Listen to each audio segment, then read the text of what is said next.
Hello everybody, this is A.S. Pandit. I welcome you all to the Catalyst Group.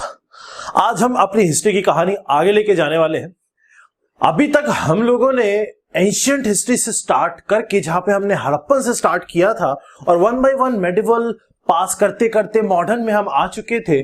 Modern में हमने जो last class छोड़ा था, वो लास्ट क्लास हम लोगों ने पार्टीशन ऑफ बंगाल कंप्लीट करा के ये देख लिया था कि कहीं ना कहीं कांग्रेस के कुछ लीडर्स के बीच में प्रॉब्लम्स आने लगी हैं, उनके बीच में इश्यूज आने लगे हैं, कॉन्फ्लिक्ट होने लग गए। ये हमने देख लिया था और हमें यह भी समझ में आ गया था कि स्वदेशी मूवमेंट जो है वो पकड़ बना चुका है। लोग बहुत ज्यादा हाई हैवी लेवल पे उस पे पार्टिसिपेट कर रहे हैं। धोबी कपड़े नहीं धो रहा है, इंसान कपड़े पहन नहीं रहा है, मतलब देसी कपड़े पहन रहा है। बर्तन बेचने वाला अपना बर्तन का बिजनेस आगे बढ़ा रहा है, फॉरेन गुड्स को यूज करा नहीं जा रहा।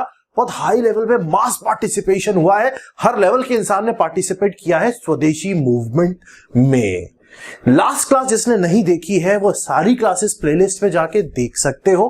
क्लासेस सारी देखना, कंप्लीट होगा पूरा सब्जेक्ट जैसे पढ़ा रहा हूं। अगर बिल्कुल वैसे पढ़ते जाओगे, नोट्स बनाते जाओगे, तो चाहे हिस्ट्री हो, चाहे पॉलिटी हो और चाहे कोई भी सब्जेक्ट हो, मैं गारंटी देता हूं एग्जाम के अंदर आप क्वेश्चन पूरा बना के आओगे, चाहे वो ऑब्जेक्टिव हो चाहे वो मेंस का हो। सिर्फ जितना पढ़ा रहा हूं, जैसे पढ़ा रहा हूं, उसको इस तरीके से माइंड में फॉर्म में नोट करते जाना।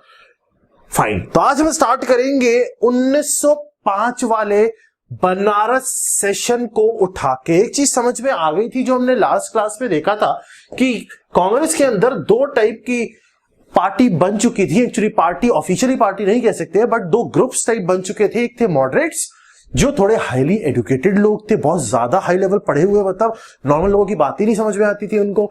दूसरे एक्सट्रीमिस्ट, जो समझते थे, जिनको ऐसा लगता था कि यार प्यार से ब्रिटिशर्स नहीं जाएंगे, मारो या मरो वाला खेल खेलना है, जो उनकी सोच थी। इनकी सोच क्या थी मॉडरेट्स की? आराम से प्यार से काम कराएंगे। फाइन, तो दोनों के बीच में कॉन्फ्लिक्ट होने लग गए थे।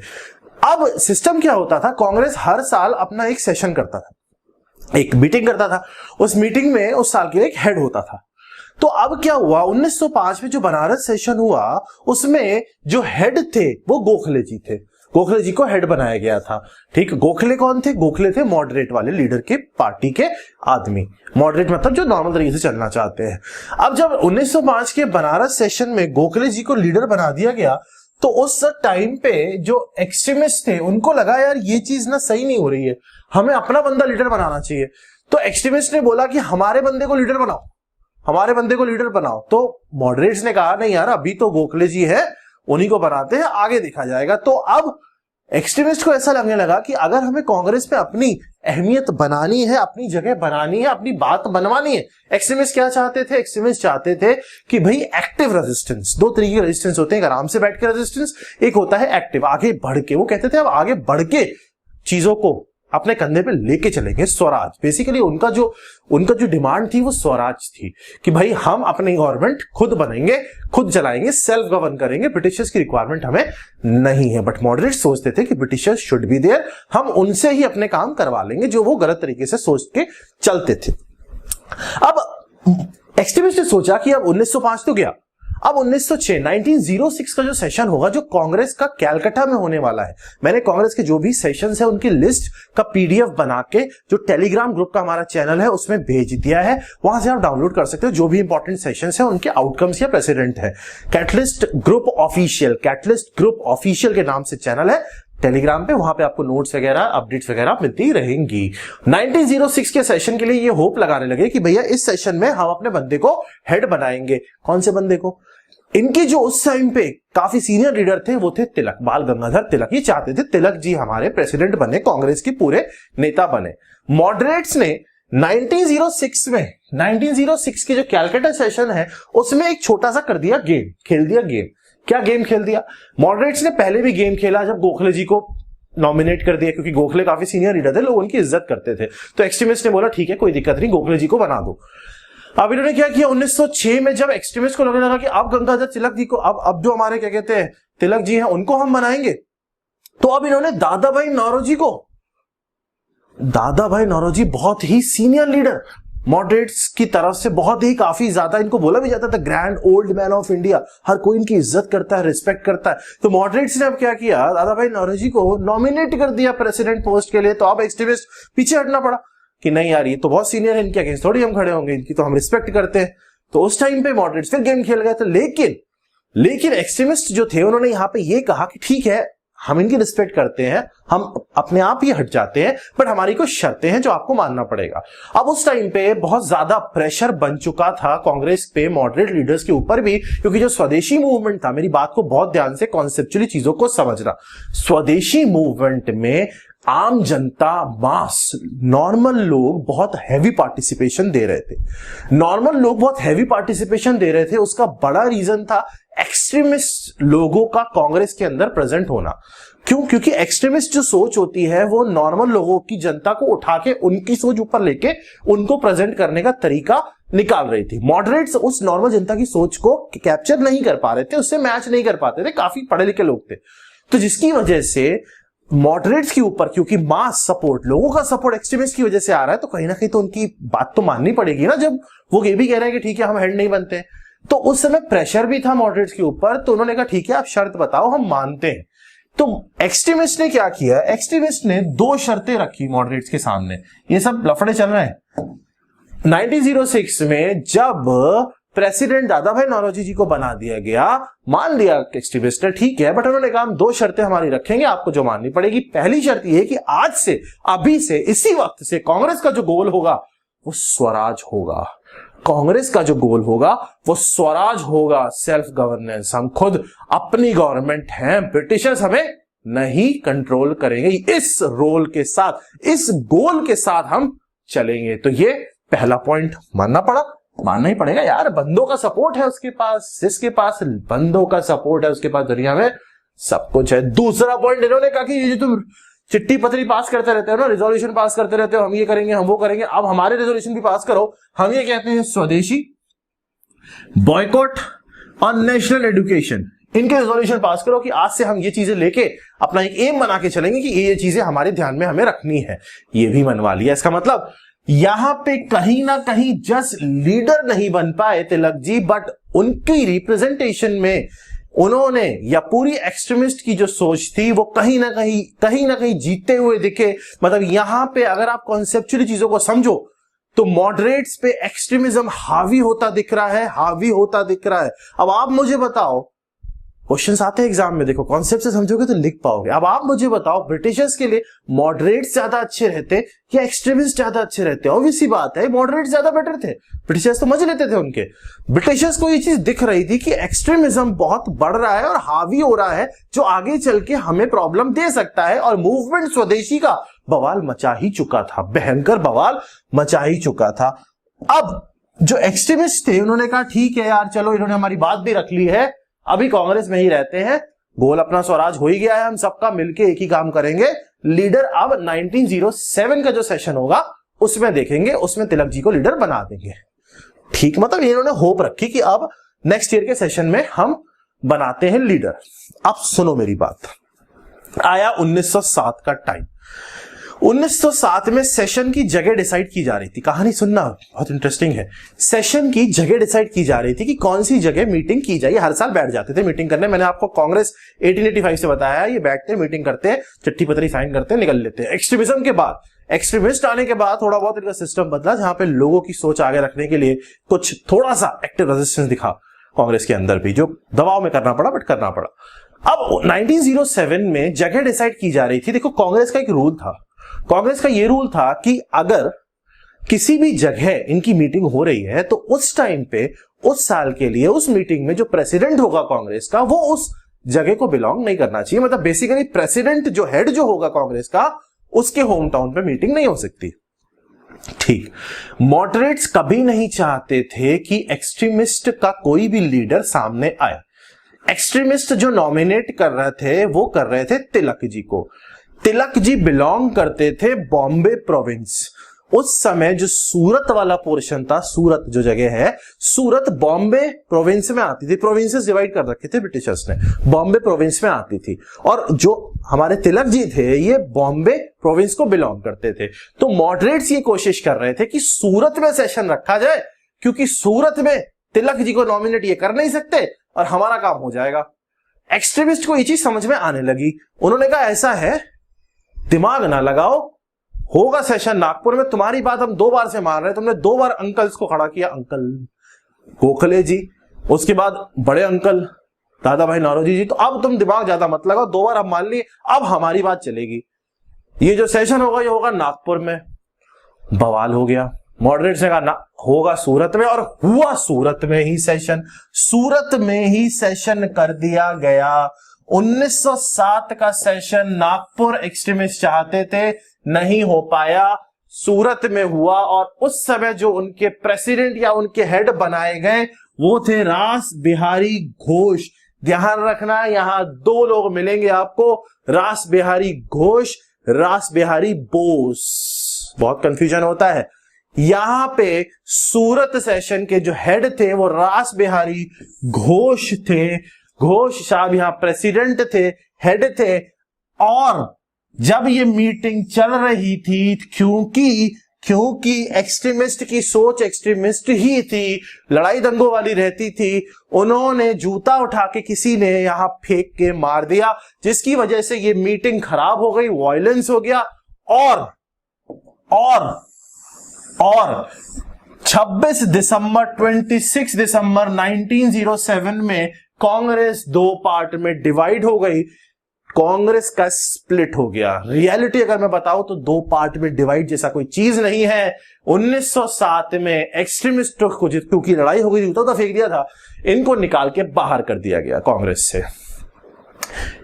सुनना बात को, ये जो स्वदेशी मूवमेंट चल रहा था, ये आम जनता बहुत थी, पूरा का पूरा बंगाल का जनता। क्यों थी? क्योंकि एक्सट्रीमिस्ट सोच लेके जो एक्सट्रीमिस्ट के लीडर थे वो उस रिवोल्ट को, एक्चुअली उस रिवोल्ट नहीं बोल सकते, उस मूवमेंट को लीड कर रहे थे। यहां पे जब कांग्रेस टूटी तो उन लीडर्स को बाहर कर दिया गया और ब्रिटिशर्स ये देख रहे थे। अब ब्रिटिशर्स ने इस चीज का फायदा उठाया कि कांग्रेस का कुछ लोगों ने इनका सपोर्ट छोड़ दिया है, अब हम इनके ऊपर केस मार देते हैं। ब्रिटिशर्स ने दिमाग लगाया और दमादम लगातार बहुत सारे केस ठोक मारे अलग अलग लोगों पे। सबसे पहले जो सबसे मेन बंदा जिनको ये हमेशा लीडर बनाना चाहते थे एक्सट्रीमिस्ट, गंगाधर तिलक जो हमारे थे, इनको 6 साल की जेल भेजी गई। 26 दिसंबर 1907 के स्प्लिट हुआ था। 1908 की शुरुआत होते ही ये काम करने शुरू कर दिए गए। 1908 से 6 साल की जेल तिलक जी को दी गई। रंगून भेज दिया गया, म्यांमार भेज दिया गया, बाहर भेज दिया गया। मेरे पिया गए रंगून, अब नहीं आएगा टेलीफोन, क्योंकि वहां टेलीफोन था नहीं, भेज दिया गया इनको। 6 साल बोला गया तुम न्यूज़पेपर में बहुत उल्टा फुल्टा लिखते हो ना, जेल, तुमको जेल। सपोर्ट भी नहीं था, चले गए जेल। जब ये जेल चले गए तो लाला लाजपत राय, लाल बाल पाल, यहां पे मैंने आपको बताया था लाल बाल पाल, लाला लाजपत राय गए यूएसए। इन्होंने कहा हम तो, तुम गए रंगून, हम चले कहीं और। इन्होंने कहा हम तो गए अमेरिका, चले गए यूएसए। उसके बाद बिपिन चंद्र पाल, इन्होंने कहा मैं तो लेता हूं रिटायरमेंट, अकेले मुझसे कुछ होने नहीं वाला, मैं रिटायरमेंट लूंगा, हो गया काम मेरा। सुन रहे हो, समझ रहे हो बात को? डिवाइड करके बाहर निकाला गया। बाहर निकलते ही एक्सट्रीमिस्ट को एकदम दबा दिया गया। ब्रिटिशर्स ने दबा दिया, सपोर्ट नहीं है, ब्रिटिश ने दबा दिया है। उधर जो लोग खड़े थे उनके लीडर थे ये, जो लोग सन के बैठे थे उनके लीडर थे ये, जो लोग आगे आके स्वदेशी मूवमेंट को रोल पूरा अपना प्ले करके आगे बढ़ा रहे थे, तगड़ी चीजें कर रहे थे, लड़ रहे थे, भिड़ रहे थे, चीजें चला रहे थे, उनके लीडर थे ये। जिसमें से एक लीडर को जेल हो गई, एक लीडर यूएसए चला गया, एक लीडर रिटायरमेंट ले लिया। और ये जो लीडर थे अरविंदो घोष, ये पौंडीचेरी चले गया, संन्यास ले लिया, मैं साधु बनूंगा। क्यों ले लिया संन्यास अभी बताता हूं, कनेक्शन देता हूं। 1908 में हो रहा है सब कुछ। अब आप मुझे एक चीज बताओ, आप सन के बैठे हो, आप जनता हो, आपके पास लाख लोग हैं, सब सन के बैठे हैं और सब 4-5 लोगों को देख रहे हैं, उन चारों पांचों छोड़ के भाग गए। अब आपकी सनक कहां निकलेगी? आपकी सनक पागलपंती में कन्वर्ट हो जाएगी। आपकी सनक के पास लीडर नहीं है, आपके एनर्जी के पास कंट्रोल नहीं है, जो आपके अंदर एनर्जी है। मतलब अब 1908 से बात को बहुत ध्यान से सुनना और समझना।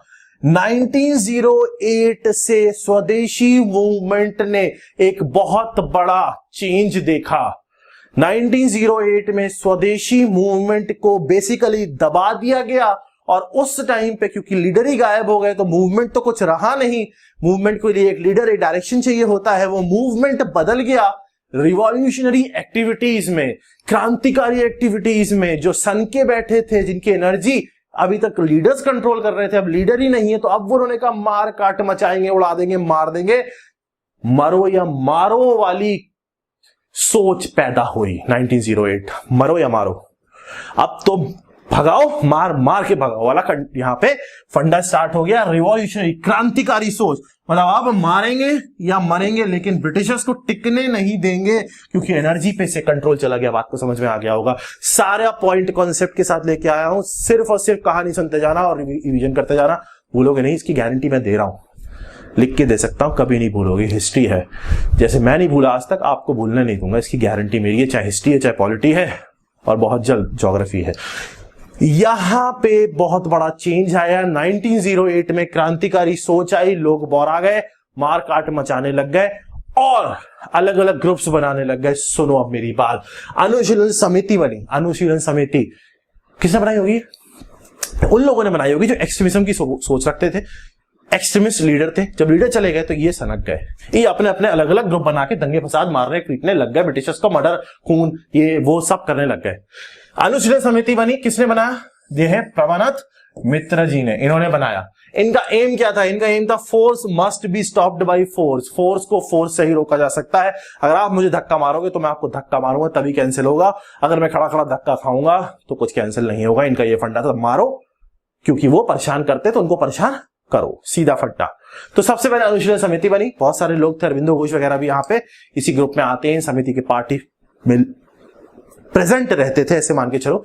1908 में बताया था मैंने, घोष साहब ने संन्यास लिया था। सुनना मेरी बात को, 1908 की बात चल रही है, क्रांतिकारी सोच आने लग गई, मरो मारो वाला केस बनने लग गया है। उसके बाद अनुशीलन समिति के बाद जो नेक्स्ट केस बना, दो लोग थे, एक थे प्रफुल्ल चाकी, दूसरे थे खुदीराम बोस। खुदीराम बोस और प्रफुल्ल चाकी, इन्होंने क्या किया?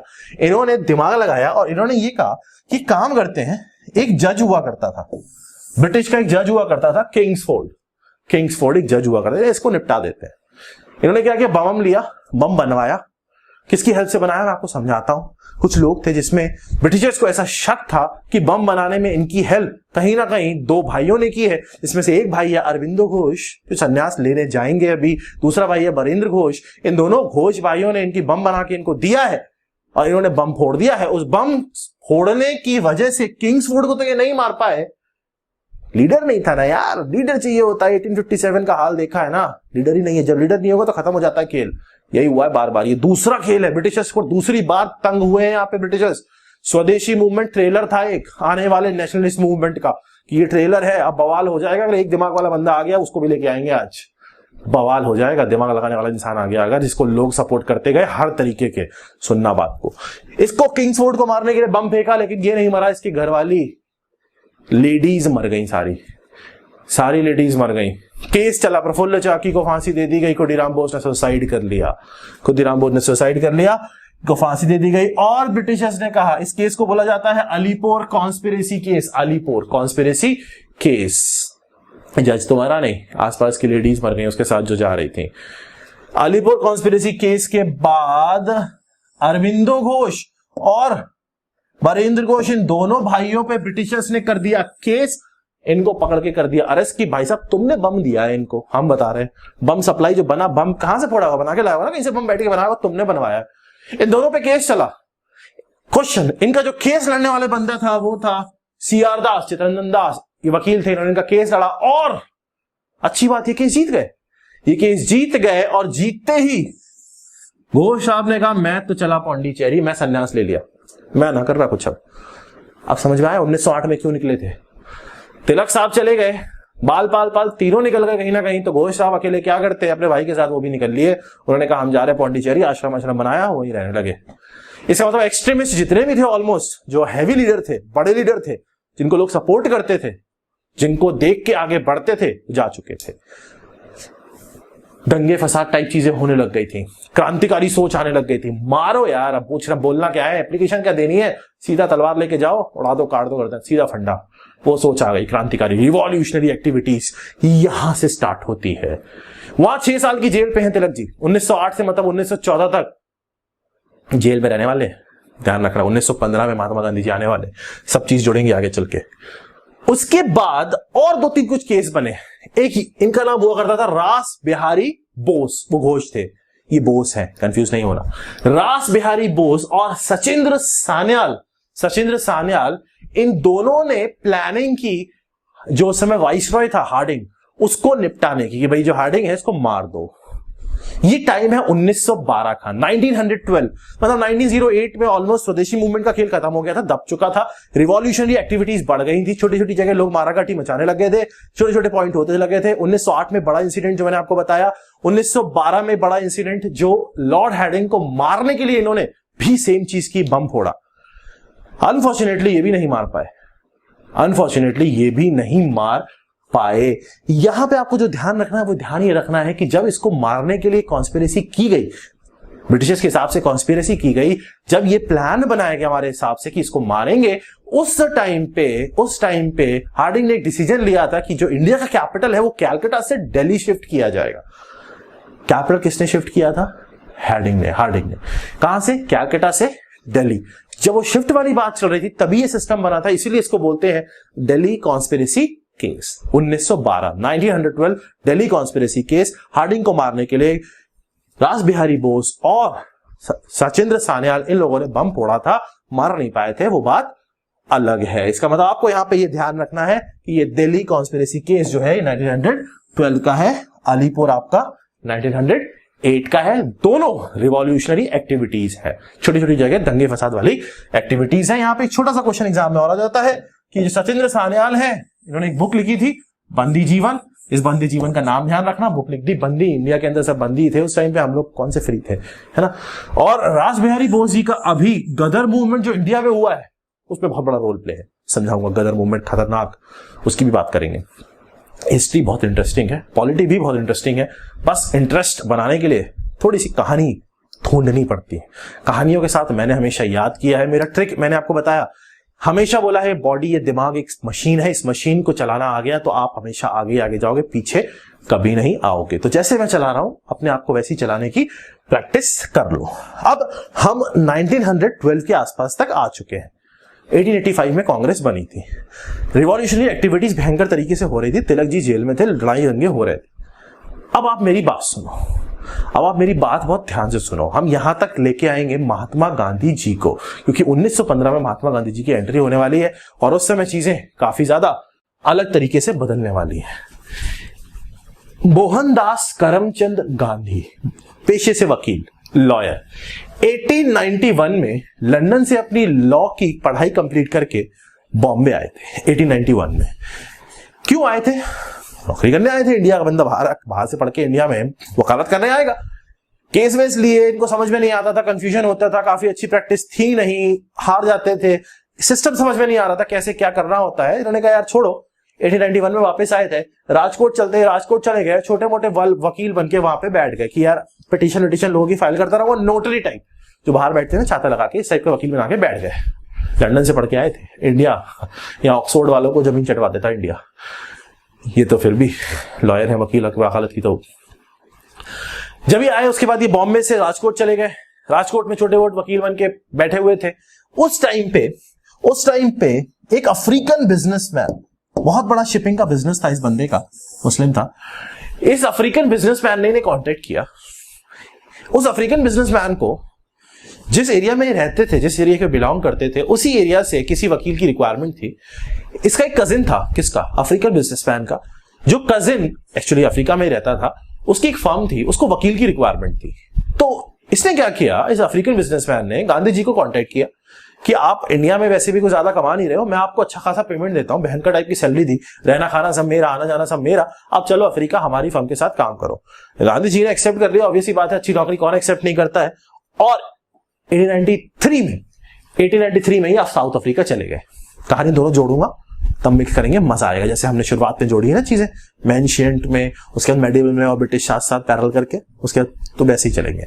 1893 में साउथ अफ्रीका में गए, काम करने लगे। South African to start a law firm, एक फर्म के साथ कुछ परसेंटेज सैलरी वगैरह फिक्स की गई, काम करने लगे। उन्होंने वहां जाके देखा कि इंडियन वर्कर्स जो है, एशियन लेबर्स है, इंडियन लेबर्स है, इनका बहुत बुरा हाल है, कोई राइट्स नहीं है, उनको एक्सप्लॉइट किया जाता है, बर्बाद किया जाता है, बहुत बुरा हाल है। तो इन्होंने डिसाइड किया मैं इनके राइट्स के लिए लड़ूंगा यहाँ पे और इनको राइट्स दिलाऊंगा। गांधी जी का साउथ अफ्रीका में जो स्ट्रगल था उसको दो पार्ट में देखा गया है, बहुत ध्यान से सुनना। इंडिया में जो स्ट्रगल था उसके दो पार्ट्स थे। जब हम कांग्रेस बनी थी 1885 में, तो आपने देखा था 1885 से 1905 तक का पॉइंट या 1906 तक का पॉइंट। उसके बाद कांग्रेस जब स्प्लिट हुई थी 1907 से लेकर नेक्स्ट वाला पार्ट। साउथ अफ्रीका में जब गांधी जी 1893 में पहुंचे, 1893 में इंडिया में कांग्रेस बन चुकी थी, 1885 में बनी थी। उसके दो पार्ट्स थे उनके स्ट्रगल के। पहला था 1894 से 1906 7 में स्प्लिट हुआ था, पंगे होने लग गए थे इंडिया में भी। 1906 से 1915, क्योंकि 1915 में ही इंडिया वापस आ गए थे। तो कहीं ना कहीं आप कह सकते हो जो इंडिया में चीजें हो रही हैं और जो अफ्रीका में चीजें हो रही हैं वो चीजें आपस में कहीं ना कहीं इंटर रिलेटेड है, कहीं ना कहीं आपस में चीजें कनेक्शन है। क्योंकि ब्रेक जो सोच है स्ट्रगल की, जो स्ट्रगल करने का, जो मूवमेंट करने का, जो अपनी बात रखने का तरीका है, वो ब्रेक सेम टाइम पे हुआ है। 1906 के टाइम के आसपास एक्सट्रीमिस्ट वाली सोच बढ़ने लगी थी कांग्रेस में। गांधी जी का जो अफ्रीका में स्ट्रगल था, जो अफ्रीका में मूवमेंट था, वो 1894 से 1906 वाला मॉडरेट वाला था। मतलब गांधी जी खुद पिटीशन लिखते थे, फाइल करते थे, लेटर लिखते थे गवर्नमेंट को कि ये राइट्स ऐसे नहीं होने चाहिए, इनको ये मिलना चाहिए। इन्होंने ऐसे किया। 1906 के बाद इनका तरीका बदल गया, सत्याग्रह। सत्याग्रह बेस सिविल डिसोबीडियंस। उस लॉ को तोड़ो जिस लॉ को तोड़ने को सजा नहीं मिलती है। ऐसे चीजें ब्रेक करो जिन चीजों को ब्रेक करने पे सजा नहीं मिलती। सिविल लॉ तोड़ो, क्रिमिनल लॉ नहीं। क्रिमिनल वाली चीजें नहीं करनी है, सिविल वाली चीजें करनी है। 1906 से 1915 जब तक ये इंडिया वापस नहीं आ गए, इनका जो बेस था वो सत्याग्रह था, सिविल डिसोबीडियंस था। इन्होंने वहां पे सक्सेस पाई, इनको सक्सेस मिली। अफ्रीका में आज भी महात्मा गांधी को बहुत इज्जत से, अफ्रीका क्या पूरे वर्ल्ड में देखा जाता है। इन्होंने वहां पे 1906 तक मॉडरेट फेज में चले, उसके बाद 1906 से 1915 तक यहां पे सत्याग्रह फेज में चले। इंडिया इस समय रिवॉल्यूशनरी फेज में था, एक्टिविटीज हो रही थी, क्रांतिकारी एक्टिविटीज हो रही थी। और इस टाइम पे इंडिया मॉडरेट फेज में था, ये भी मॉडरेट फेज में थे। यहां पे थोड़े दिन एक्सट्रीमिस्ट लीडर कमांड करने लगे, लेकिन उसके बाद उनको जेल वेल भेज दिया गया, वो निकल लिए। तो बेसिकली अब जब 1915 हो गया, उस टाइम पे इन्होंने वहां पे राइट्स के लिए जीत हासिल करी, राइट्स दिला दिए, गवर्नमेंट से सैंक्शन करा लिए। जब गवर्नमेंट से राइट सैंक्शन करा लिए तो बहुत वाहवाही हुई, बहुत वाहवाही हुई, पूरे वर्ल्ड में वाहवाही हुई। इंटरनेशनल लीडर, गजब का बंदा, एकदम नेशनलिस्ट, अपने राइट्स के लिए, अपने लोगों के राइट्स के लिए लड़ गया और राइट्स दिला दिए। गोखले जी ने चिट्ठी लिखी इनको बोला, भाई साहब वहां का काम कर लिया हो तो यहां आ जाओ, वहां जाके काम कर रहे हो, यहाँ आपस में लड़े भिड़े जा रहे हैं, ये मार रहे हैं, मर रहे हैं, इनका कोई लीडर ही नहीं है। आ जाओ यार, आप आ जाओ, आप करो, हम तो फिर भी बुढ़े हो गए। लेटर लिखा गोखले जी ने और गांधी जी को बुला लिया इंडिया। गांधी जी को अफ्रीका से इंडिया एंट्री कराया गया 9 जनवरी 1915, 9 जनवरी 1915 में। महात्मा गांधी देख रहे हो वापस आ रहे, कितने लोग मिलने आए हैं, क्योंकि इस समय ये अफ्रीका में अपने राइट्स के लिए, लोगों के राइट्स के लिए जीत हासिल करने के बाद बहुत फेमस हो चुके थे। 9 जनवरी 1915 में महात्मा गांधी इंडिया में वापस आए। उसके बाद 1 साल ये घूमे। उन्होंने कहा मैं देखता हूं फंडा चल क्या रहा है, चीजें समझता हूं।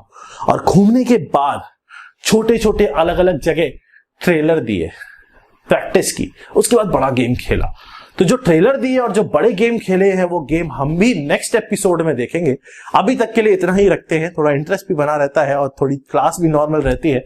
आपको भी लगता है नहीं यार मजा आ रहा है ना, मुझे भी लगता है कि एनर्जी जो मैं डिलीवर कर पा रहा हूं वो आप एक्सेप्ट कर पा रहे हो। ज्यादा डिलीवर कर दूंगा तो अंदर तक दब जाओगे, है ना। इतना पढ़ो, इतना याद रख पाओ। आज की क्लास इतनी रखेंगे। नेक्स्ट एपिसोड कहने लगा मैं, आप लोग की लैंग्वेज बोलने लग गया हूं। नेक्स्ट एपिसोड में हम लोग गांधी जी के छोटे छोटे ट्रेलर और बड़े ट्रेलर की प्रिपरेशन देखेंगे कि गेम कैसे खेला गया है। और इंडिया जो आएगा वो फेज नंबर 2 में जाएगा, रिवॉल्यूशनरी एक्टिविटीज बीच में बंद होंगी, उसके बाद गांधी थोड़ा कंट्रोल लेंगे, फिर रिवॉल्यूशनरी एक्टिविटी स्टार्ट होगी, गांधी थोड़ा पीछे जाएंगे, फिर रिवॉल्यूशनरी एक्टिविटी का यही होता रहा है, आना जाना, यही फंडा चलता रहा है। बहुत इंटरेस्टिंग है, बहुत सारी चीजें हैं, बहुत मजा आने वाला है। सिर्फ और सिर्फ पढ़ाई करते रहो, मेहनत करते रहो। पॉलिटी की लेक्चर्स भी सारे देख लेना। और मैं एक सीरीज लेके आने वाला हूं, बहुत सारे बच्चों की डिमांड थी सर सीसैट, मैथ्स, कैलकुलेशंस, कुछ एग्जाम्स में कैलकुलेशंस भी आती हैं, उसके लिए कुछ ट्रिक। तो मैं कुछ सीरीज लाऊंगा 6 लेक्चर की, जिसमें मैं मैथ्स के multiplication, division, square root, cube root, जितनी भी छोटी छोटी चीजें होती हैं सबकी 5-5, 6-6 सेकंड की छोटे छोटे ट्रिक्स निकाल के लेके आऊंगा। साथ में एप्टीट्यूड के कुछ चैप्टर्स हैं, उनकी भी ट्रिक जो वैसे मैं लगाता था अपने टाइम पे अप्लाई करता था, उसकी मैं आपको इंटरेस्टिंग ट्रिक बताऊंगा जिससे आप फटाफट क्वेश्चन सॉल्व कर लोगे। तो उसकी सीरीज भी स्टार्ट कर दूंगा। सिर्फ और सिर्फ पढ़ते रहो, मेहनत करते रहो। सिलेक्शन आपका हो गया तो मेरा काम हो गया, धुआं तो दोगे कम से कम। Have you ever tried thinking why you are not able to qualify different examination? That is engineering services, GATE और state services। कभी सोचा है क्यों सिलेक्शन नहीं होता है? Let me tell you, let me give you the basic introduction कि होता क्यों नहीं है। Let me explain you the things.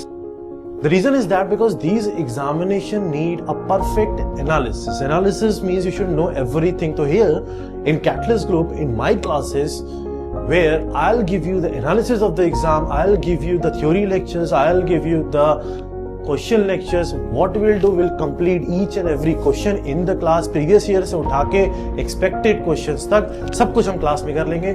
जितने भी हमारे पास ऑनलाइन कोर्सेज हैं, चाहे IAS के लिए हैं, चाहे गेट के लिए, चाहे SSC के लिए, और जो भी फैकल्टीज हैं, सारे फैकल्टीज गेट और IAS टॉपर्स हैं। अगर आप कैटलिस्ट ग्रुप ज्वाइन करते हो तो लेट मी टेल यू कि आपको क्या क्या फायदे मिलेंगे। Let's see that. पहली चीज आपको मिलेगी कि आपको एक्सपर्ट गाइडेंस मिलेगा, जितना भी फैकल्टीज का लाइव सेशंस मिलेंगे जहां पे आप फैकल्टी से अपने डाउट क्लियर कर सकते हो, फोन पे, व्हाट्सएप पे, आमने सामने बैठ के। सब फैकल्टीज के लिए आपके पास अपॉइंटमेंट होगा, आप उनसे डायरेक्ट डिस्कशन कर सकते हो। साथ में हम आपको नोट्स देंगे जो हमारे स्पेशल माइंड मैप्स की फॉर्म में नोट्स होते हैं, जिसमें आपको याद करना ईजी रहेगा। कुछ मोटिवेशनल सेशंस होंगे, प्रोग्रेस एनालिसिस होंगी, नोट्स होंगे, हम अपना स्टडी मटेरियल आपको प्रोवाइड करेंगे, बुक्स आपको प्रोवाइड की जाएंगी, आपको A to Z each and everything provide किया जाएगा। हर कोर्स में हमारे पास मिनिमम से मिनिमम 1000 लेकर 2000 लेक्चर्स हैं, depending upon the course which you are taking. अलग अलग हमारे पास कोर्सेज हैं, डिफरेंट कोर्सेज हैं जो आप कंबाइन करके भी ले सकते हो। तो everything we have for you. So I welcome you all to the Catalyst Group. Visit the link below. Call us for admissions. Our new version 1.1 is already launched and admissions are open under all our courses. Thank you.